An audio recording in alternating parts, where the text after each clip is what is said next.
नमस्कार सर्वांना, सारिका कांचनच्या दुनियेमध्ये तुमचं खूप खूप स्वागत आहे।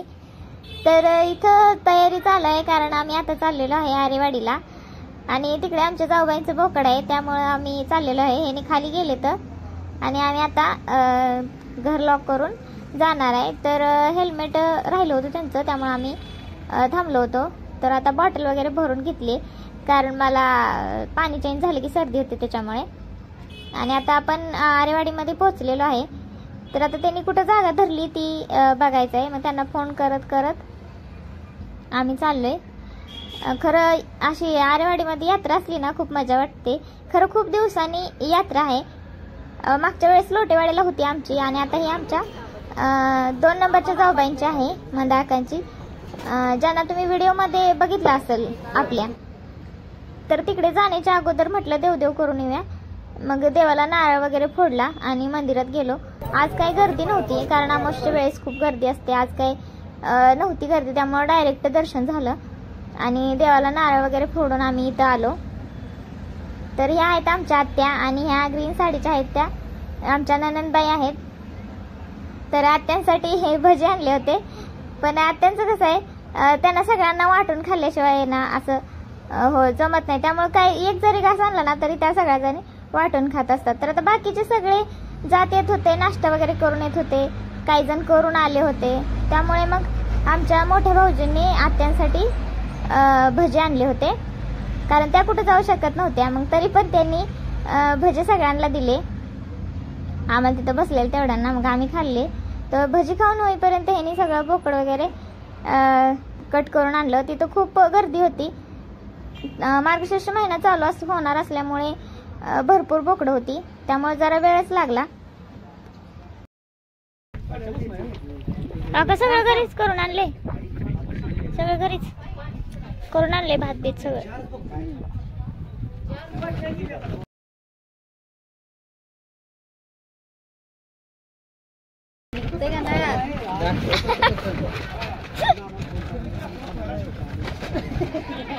रस पण वहिनीची मजा।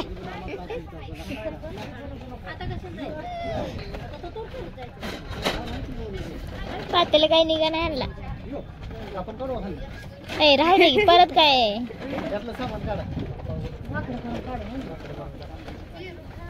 मोकळं आहे ना पातेला, कशी करते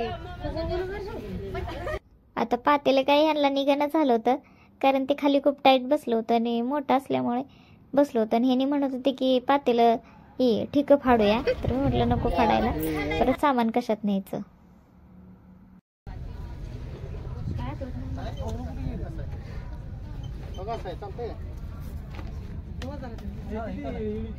आता मंदाकाने ते खाली ठेवायचं लाकडाचं आणलं नव्हतं, खणणं म्हणते त्याला, त्यामुळे इथलंच लाकूड घ्यायला लागले तीच ह्याने बघायला आल्या तर कसलं घ्यायचं आणि कसं पाहिजे। तर कांचन पण इकडे सगळ्यांना द्यायला लागली चिरायसाठी।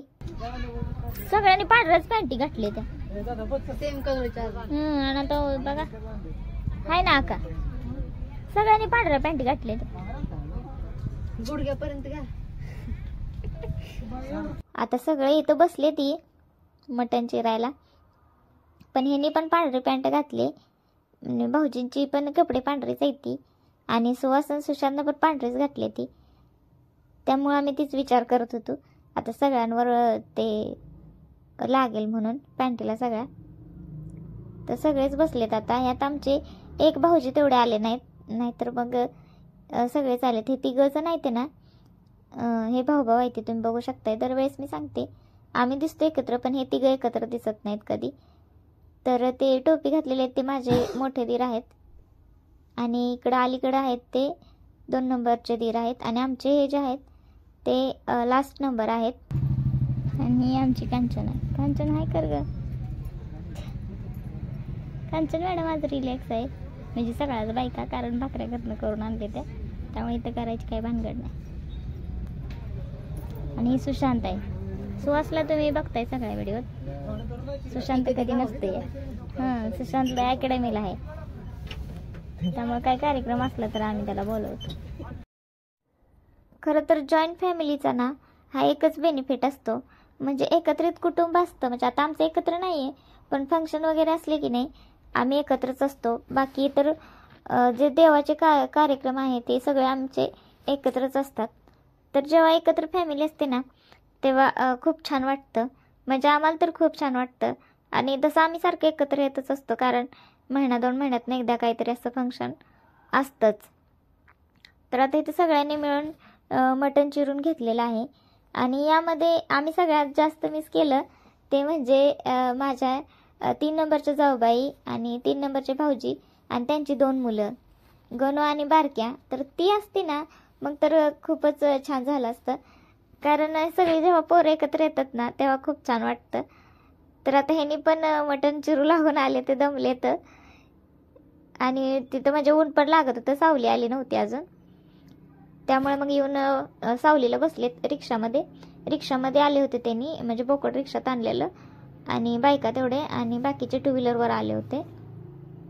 तर इथं आकांनी मटणाला हळद आणि मसाले वगैरे लावून घेतले. हळद मीठ हे सगळं लावून घेतले आणि तर पातेलं ठेवले. आणि त्यात अगोदर ते जे मांदा असतं ते टाकले, ते भाजून घेतल्यानंतर तेल टाकलं आणि नंतर जी पेस्ट करून आणली होती कोथिंबीर आलं लसूण ते टाकलं.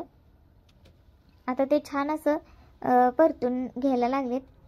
आणि आकाचं कसं असतं, म्हणजे आका भाजी बनवतात त्यामध्ये कांदा टोमॅटो घालत नाहीत, फक्त खोबरं आणि लसूण कोथिंबीर आलं एवढंच असतं. आणि तरी त्यांचं कालवण म्हणजे एकदम टेस्टी होत असतं. नॉनव्हेज खूप टेस्टी होतं. नॉनव्हेजमध्ये त्या कांदा लसूण कधीच घालत नाहीत.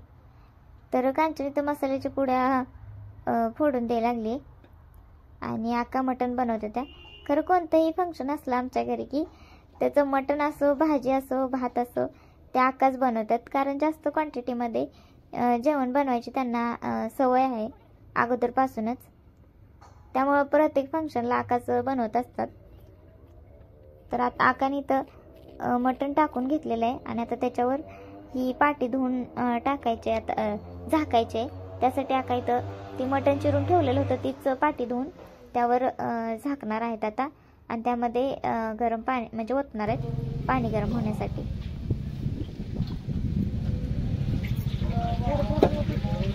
चला आपण जाऊ. कुठं आता काय शिजायचं नाही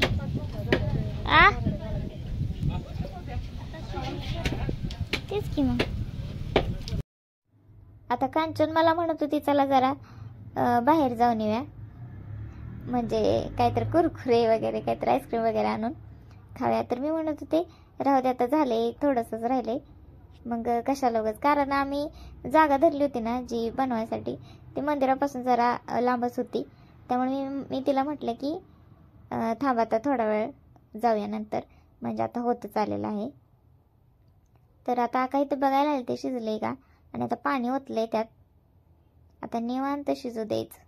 ते दोघं जण मॅचिंग करून आले आणि दीदीला नाही मॅचिंग केलं. आका तुम्ही दोघींनी मॅचिंग केलंय गुलाबी गुलाबी. आता ही बघा सगळी मटण शिजायची वाट बघत बसली ती.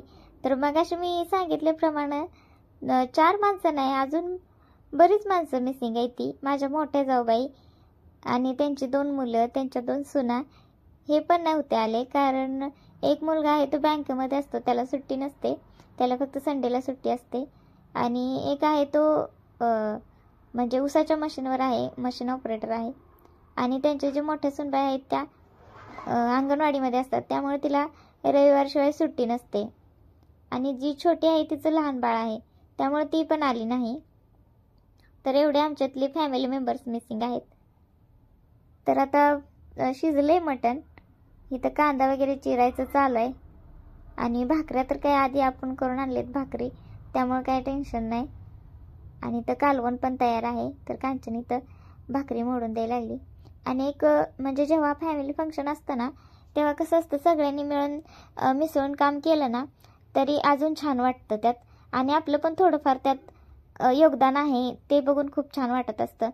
पण माझं कसं व्हायचं, मी घरात काम करू शकते, पण जेव्हा मला बाहेर काम करायचं असतं ना, म्हणजे कसं माणसं पण आलेले असतात पाहुणे वगैरे, आणि त्यांच्यासमोर असं मला काम करायला खूप ऑकवर्ड वाटायचं. त्यामुळं मी असं बाहेर काय असलं ना मी काय करतच नाही, म्हणजे खूप वेगळं वाटतं मला. तरी आता सवय झाली. पण लग्न झाले 1-2-4 वर्ष तरी मला असं बाहेर जास्त पाहुण्यांमध्ये यायला कसं तरी वाटायचं. आणि जरी आले ना तरी एका जागेला बसायचे, म्हणजे असं फिरू नाही वाटायचं. कारण मी जेव्हा उठेल ना तेव्हा सगळ्यांचं लक्ष माझ्याकडेच असायचं. त्यामुळे कुठेतरी मी असं काय न केल्यासारखं वाटायचं. घरी सुवासने असो किंवा कोणता कार्यक्रम असो, असंच बोकडाचा वगैरे असो, मग त्यामुळं डायरेक्ट आयतं जेवण करायला जायचं ना. बाकी मला कोणी असं काही जाणवून दिलं नाही. माझ्या जाऊबाई पण खूप छान आहेत आणि आत्या पण खूप छान आहेत. पण मला वाटायचं की मी काय करू शकत नाही, मी काय केलं नाही आणि डायरेक्ट म्हणजे असं आयतं जाऊन खायचं, असं मला वेगळं वाटायचं.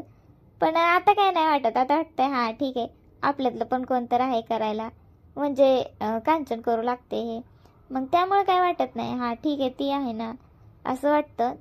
तर नंतर मग आता इथं वाढायचं चालू आहे जेवण. कांचन पण वाढू लागले इथं आणि सगळे बसलेत.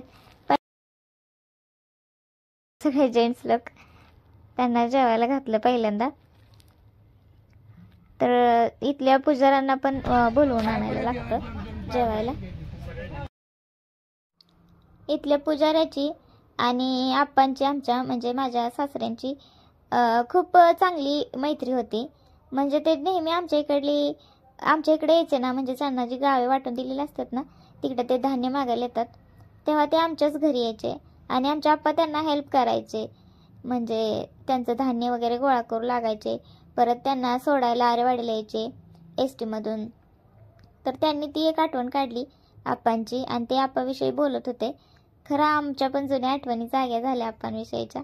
तर आप्पांना आमचे ना प्रत्येक ठिकाणी असं एकदम निस्वार्थ कामे करत होते, कोणताही स्वार्थ नव्हता त्यांच्या मनात. तर असे होते आमचे आप्पा, म्हणजे प्रत्येकाला ते असे मदत करायचे. तर असं होता हा आपला बोकडाचा व्हिडिओ आणि यातून आप्पांचं पण ध्यान झालं. तर तुम्हाला कसं वाटलं ते कमेंट करून नक्की सांगा. आणि आता सगळेजण जेवून झाल्यावर नंतर आम्ही बायका जेवायला लागलोय. आम्ही सगळे बसलोय आता.